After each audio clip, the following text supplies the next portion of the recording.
Hello, welcome back to ಜಕರ್ academy. So ಈಗಾಗಲೇ ನೀವು SSLC 25 and 26 ಅವರು ರಿಸಲ್ಟ್ ಅನ್ನ ನಿನ್ನೆ ದಿನ ಅಂದ್ರೆ 23rd of April ರಿಸಲ್ಟ್ ಅನ್ನ ಪಡೆದುಕೊಂಡಿದ್ದೀರಾ.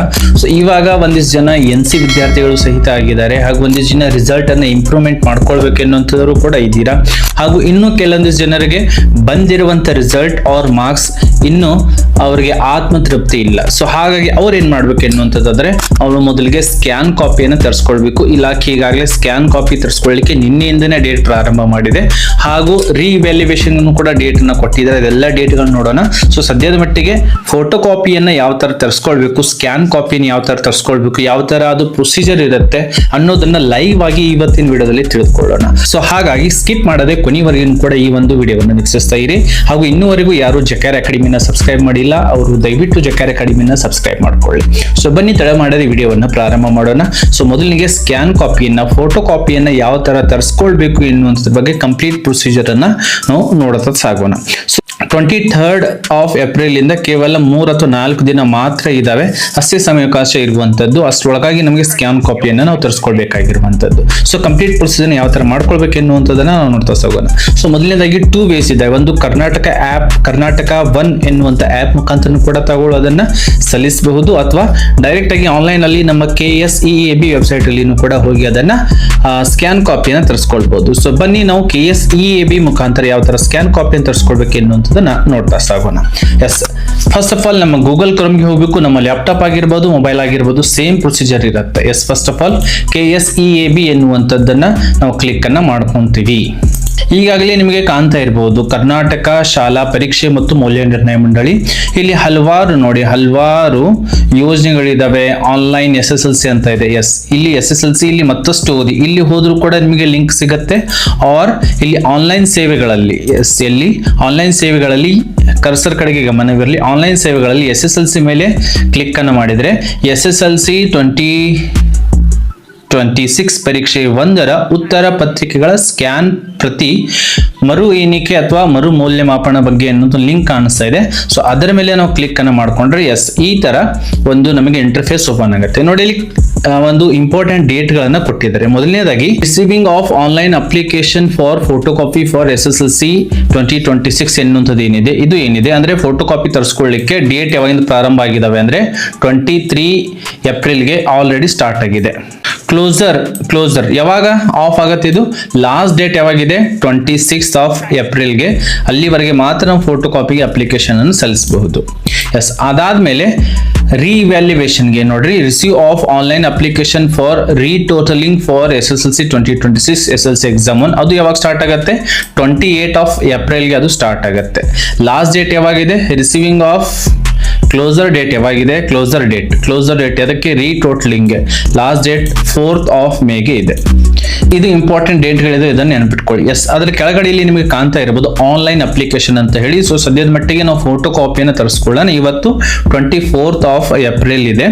ಸೊ ಆನ್ಲೈನ್ ಅಪ್ಲಿಕೇಶನ್ ಮೇಲೆ ಈಗ ಸದ್ಯದ ಮಟ್ಟಿಗೆ ಫೋಟೋ ಕಾಪಿ ಮಾತ್ರ ಓಪನ್ ಆಗ್ತಾ ಇದೆ. ಯಾವಾಗ ರೀಟೋಟಲಿಂಗ್ಗೆ 28th of April ಇಂದ ಅದನ್ನು ಕೊಡ್ತಾರೆ, ಅಲ್ಲಿ ತಾವುಗಳು ಏನ್ ಮಾಡ್ಕೊಳ್ಬಹುದು, ಅವಾಗ ಅಪ್ಲಿಕೇಶನ್ ರೀಟೋಟಲಿಂಗ್ ಸಲ್ಲಿಸ್ಕೋಬಹುದು. ರೀಟೋಟಲಿಂಗ್ ಅಂತ ಮುಂಚೆ ಮ್ಯಾಂಡೇಟರಿ ಆಗಿ ಫೋಟೋ ಕಾಪಿನ ತರಿಸ್ಕೊಂಡು ಒಂದ್ಸಲ ವೆರಿಫೈ ಅನ್ನ ಮಾಡ್ಕೊಳ್ಬೇಕಾಗಿರುವಂತದ್ದು. ನೋಡಿ, 3 ಆಪ್ಷನ್ಗಳು ಕಾಣಿಸ್ಕೊಳ್ತಾ ಇದೆ. ಒಂದು ಅಪ್ಲಿಕೇಶನ್ ಫಾರ್ ಫೋಟೋ ಕಾಪಿ ಅಂತ ಕಾಣ್ತಾ ಇದೆ, click here to download photo copy ಅಂತ ಇದೆ, click here to know the status of application. First of all ನಾವು ಅಪ್ಲಿಕೇಶನ್ ಫೋಟೋ ಕಾಪಿಗೆ ಅಪ್ಲಿಕೇಶನ್ ಹಾಕಬೇಕು.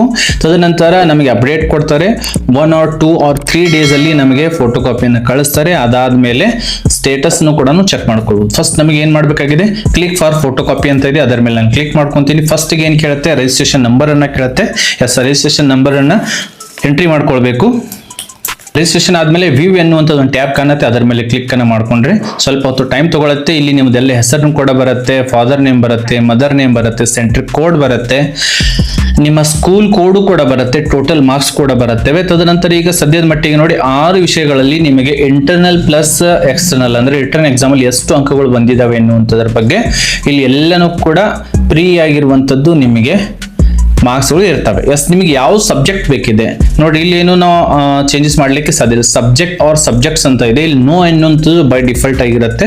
ಯಾವೆಲ್ಲ ವಿಷಯಗಳಿಗೆ ತಗೊಳ್ಳೋ ಸ್ಕ್ಯಾನ್ ಕಾಪಿಯನ್ನು ತರಿಸ್ಕೊಳ್ಬೇಕು, ಆ ಒಂದು ಸ್ಕ್ಯಾನ್ ಕಾಪಿಯನ್ನ ಇಲ್ಲಿ ಎಸ್ ಅಂತ ಕ್ಲಿಕ್ ಮಾಡಬೇಕಾಗಿರುವಂಥದ್ದು. ಸುಮಾರಾಗಿ ನಾನು ಆಲ್ಮೋಸ್ಟ್ ಒಂದು ವಿಷಯನ ಬಿಟ್ಟರೆ ಎಲ್ಲ ವಿಷಯಗಳಿಗೆ ತರಿಸ್ಕೊಳ್ಬೇಕು, ಅಥವಾ ನಿಮ್ಗೆ ಯಾವ ಸಬ್ಜೆಕ್ಟ್ ಬೇಕು ಅದನ್ನು ಎಸ್ ಮಾಡ್ತಾ ಸಾಗಿ. ಎಸ್, ಫಸ್ಟ್ ಲ್ಯಾಂಗ್ವೇಜ್ ಇಂಗ್ಲೀಷ್ ಮೀಡಿಯಮ್ದಿದೆ, ಇಂಗ್ಲೀಷ್ ಬೇಕು. ಸೆಕೆಂಡ್ ಲ್ಯಾಂಗ್ವೇಜ್ ಕನ್ನಡ ಬೇಡ ಅಂತ ಹೇಳಿದ್ದಾರೆ. 79 ಆಲ್ರೆಡಿ ಬಂದ್ಬಿಟ್ಟಿದೆ, ಟೋಟಲ್ 99 ಬಂದಿದೆ. ಥರ್ಡ್ ಲ್ಯಾಂಗ್ವೇಜ್ಗೂ ಕೂಡ ಎಸ್. ಯಾವುದೆಲ್ಲ ಬೇಕು ನೋಡಿ. ಮುಂದೆ ಫೋಟೋ ಕಾಪಿ ಅಮೌಂಟ್ 400 ಇದೆ, ಪ್ಲಸ್ ಕಮಿಷನ್ ಬರುತ್ತೆ. ಮುಂದ್ಗಡೆ ನಿಮ್ಗೆ ಗೊತ್ತಾಗುತ್ತೆ. ಪರ್ ಪೇಪರ್ಗೆ 400 ರೂಪಾಯಿಗಳಂತೆ ನಿಮಗೆ ಚಾರ್ಜ್ ಮಾಡ್ತಾರೆ.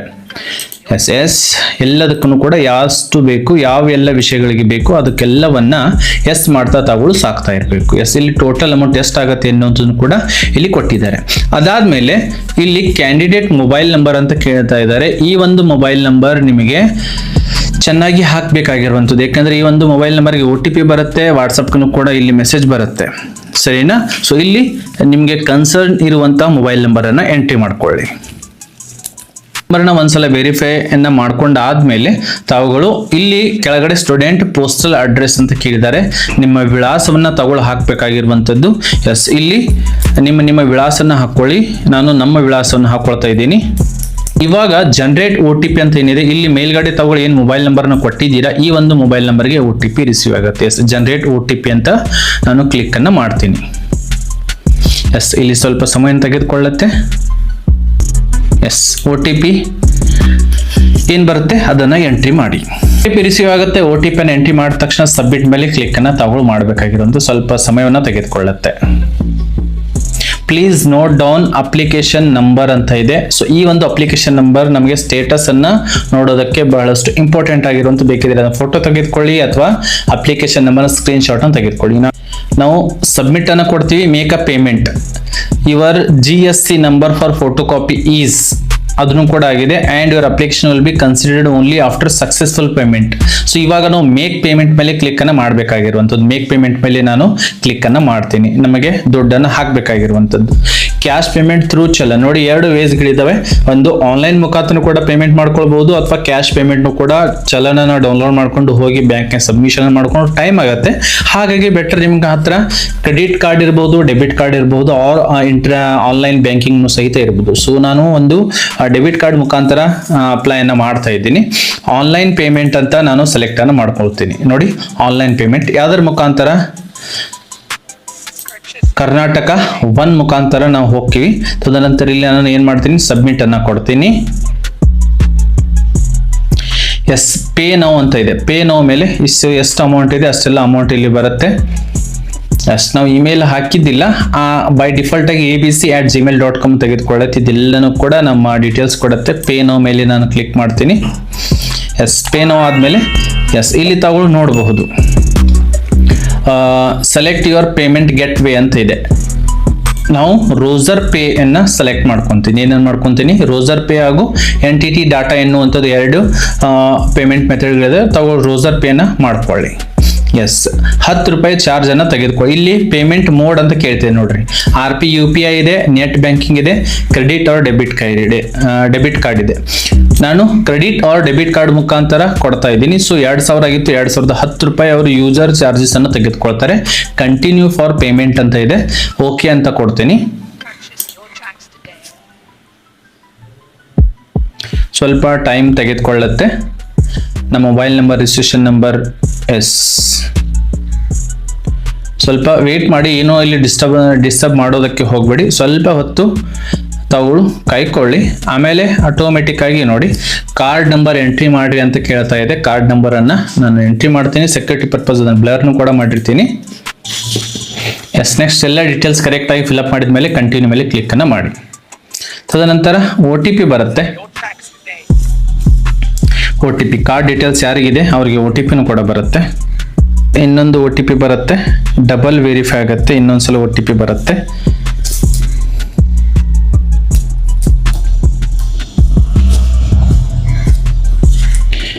ಎಲ್ಲ OTPಗಳನ್ನು ಹಾಕೊಂಡಾದ್ಮೇಲೆ ಸಬ್ಮಿಟಿಂಗ್ OTP ಆಗ್ತಾ ಇದೆ. ಪೇಮೆಂಟ್ ಗಾಗಿ ಕಾಯ್ತಾ ಇದೆ. ಕನ್ಫರ್ಮೇಶನ್ ಪೇಮೆಂಟ್ ಆಗುತ್ತೆ. ಎಸ್, ಪೇಮೆಂಟ್ ಸಕ್ಸಸ್ಫುಲ್ ಆಗಿ ನಮ್ದು ಆಗಿದೆ.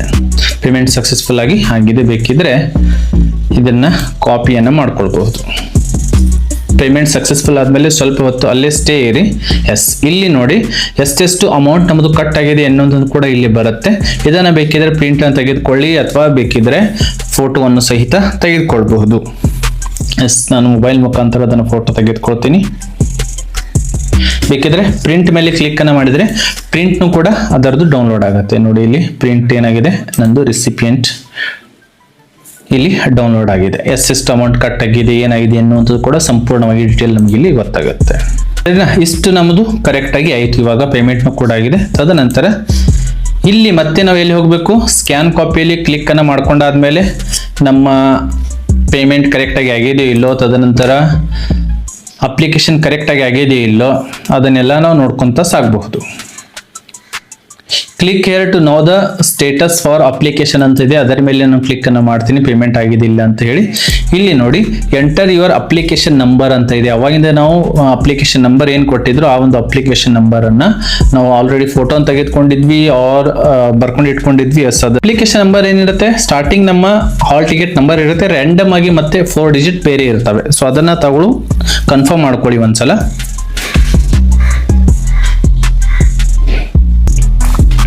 ನೋಡಿ ಇಲ್ಲಿ ನಮ್ದು ತೋರಿಸ್ತಾ ಇದೆ, ರಿಜಿಸ್ಟ್ರೇಷನ್ ನಂಬರ್ ಇದೆ, ಸ್ಟೂಡೆಂಟ್ ನೇಮ್ ಇದೆ, ಅಪ್ಲಿಕೇಶನ್ ಟೈಪ್ ಇದೆ, ಹಾಗೂ ಸಬ್ಜೆಕ್ಟ್ ಯಾವೆಲ್ಲ ಸಬ್ಜೆಕ್ಟ್ಗೆ ನಾವು ತೆಗೆದುಕೊಂಡಿದ್ವಿ. ನಂತರ ಫೈಲ್ ನೇಮ್ ಅಂತ ಇದೆ. ಫೈಲ್ ನೇಮ್ ಏನಿದೆ ಅಂಡರ್ ಪ್ರೊಸೆಸ್ ಅಂತ ಇದೆ. ಇಲ್ಲಿ ಅಂಡರ್ ಪ್ರೊಸೆಸ್ ಇದ್ದಲ್ಲಿ ಕಂಪ್ಲೀಟೆಡ್ ಅಂದಲ್ಲಿ ನಮಗೆ ಡೌನ್ಲೋಡ್ ಮಾಡೋದಕ್ಕೆ ನಾವು ಅಲ್ಲಿಂದ ಡೌನ್ಲೋಡ್ ಮಾಡ್ಕೊಳ್ಬಹುದು. ತದನಂತರ ನಮಗೆ ಒಂದು ಮೆಸೇಜ್ ಸಹಿತ ಬರುತ್ತೆ. ಬೈ ಚಾನ್ಸ್ ಯಾವೆಲ್ಲ ಸಬ್ಜೆಕ್ಟ್ ಇಂದ ಮುಂದೆ ಬರ್ಬೋದು. ಒಂದು ಸಬ್ಜೆಕ್ಟ್ ಕೊಟ್ಟರೆ ಅಟ್ ಎ ಟೈಮ್ ಬರುತ್ತೆ. ಈಗ ನಾವು ಸರಿ ಸುಮಾರಿಗೆ 5 ಸಬ್ಜೆಕ್ಟ್ಗಳಿಗೆ ಸ್ಕ್ಯಾನ್ ಕಾಪಿಯನ್ನ ತರಿಸ್ಕೊಳ್ತಾ ಇದ್ವಿ. ಸೊ ಹಾಗಾಗಿ ಒಂದಿನ ಬೇರೆ ಬರ್ಬೋದು, ಇನ್ನೊಂದು ದಿನ ಬೇರೆ ಬರ್ಬೋದು. ಹೀಗೆ ಬೇರೆ ಬೇರೆ ದಿನಗಳಲ್ಲಿ ಬೇರೆ ಬೇರೆ ವಿಷಯದ ಸಬ್ಜೆಕ್ಟ್ ಕಾಪಿಗಳು ಬರಬಹುದು. ತದನಂತರ ಪೇಮೆಂಟ್ ಸ್ಟೇಟಸ್ನು ಕೂಡ ಚೆಕ್ ಮಾಡ್ಕೊಳ್ಬಹುದು. ನಮ್ಮ ರಿಜಿಸ್ಟ್ರೇಷನ್ ನಂಬರ್ ಅನ್ನ ನಾವು ನೋಡ್ತಾ ಸಾಗೋಣ. ಆಟೋಮೆಟಿಕ್ ಆಗಿ ನಮ್ಮ ಸ್ಕೂಲ್ ಕೋಡ್, ಕ್ಯಾಂಡಿಡೇಟ್ ನೇಮ್ ಎಲ್ಲನೂ ಕೂಡ ಬರುತ್ತೆ. ಎಸ್, ಪೇಮೆಂಟ್ ಸ್ಟೇಟಸ್ ಏನಾಗಿದೆ, ಸಕ್ಸಸ್ಫುಲ್ ಅಂತ ಬಂದಿದೆ ನಮ್ದು. ಎಸ್, ಈ type status payment status check ಮಾಡ್ಕೊಳ್ಬಹುದು. ತದನಂತರ ಅಪ್ಲಿಕೇಶನ್ ಸ್ಟೇಟಸ್ನು ಕೂಡ ಇಲ್ಲಿಂದ ನಾವು ಏನು ಮಾಡ್ಕೊಳ್ಬಹುದು, ಚೆಕ್ ಅನ್ನ ಮಾಡ್ಕೊಳ್ಬಹುದು. ನಮ್ಮ ಏನೇನು ಆಲ್ರೆಡಿ ನಾನು ತೋರಿಸಿದೆ, ಇಲ್ಲಿ ನಮ್ಮ ಎಂಟರ್ ಅಪ್ಲಿಕೇಶನ್ ನಂಬರ್ ಅಂದ್ಮೇಲೆ ಏನೇನಾಗಿದೆ, ನಮ್ಮ ಅಂಡರ್ ಪ್ರೊಸೆಸ್ ಇದೆಯೋ ಅಥವಾ ಕಂಪ್ಲೀಟ್ ಆಗಿದೆ ಅನ್ನೋದನ್ನು ಕೂಡ ಸಂಪೂರ್ಣ ಮಾಹಿತಿ ಇಲ್ಲಿ ನಮಗೆ ತೋರಿಸುತ್ತೆ. ಈ ಪ್ರಕಾರ ನಾವು ಫೋಟೋ ಕಾಪಿಯನ್ನ ನಮ್ಮ ಮೊಬೈಲ್ ನಂಬರ್ಗೆ ಇಲ್ಲಿಂದ ಕೂಡ ಡೌನ್ಲೋಡ್ ಮಾಡ್ಕೊಳ್ಬಹುದು ಅಥವಾ ನಮ್ಮ ವಾಟ್ಸ್ಆಪ್ ನಂಬರ್ಗೂ ಕೂಡ ಬಂದಿರುತ್ತೆ. ಸೊ ಅಲ್ಲಿಂದ ನಾವು ಅದನ್ನು ಡೌನ್ಲೋಡ್ ಅನ್ನ ಮಾಡಿಕೊಳ್ಬಹುದು. ಸೊ ಈ ಒಂದು ವಿಡಿಯೋ ನಿಮಗೆ ಇಷ್ಟ ಆಗಿದ್ರೆ ಜಕಾರ್ ಅಕಾಡೆಮಿಯನ್ನ ತಪ್ಪದೆ ಸಬ್ಸ್ಕ್ರೈಬ್ ಮಾಡಿ. ಮತ್ತೆ ನಾವು ಭೇಟಿ ಆಗೋಣ ಮುಂದಿನ ವಿಡಿಯೋದಲ್ಲಿ. ಜೈ ಹಿಂದ್.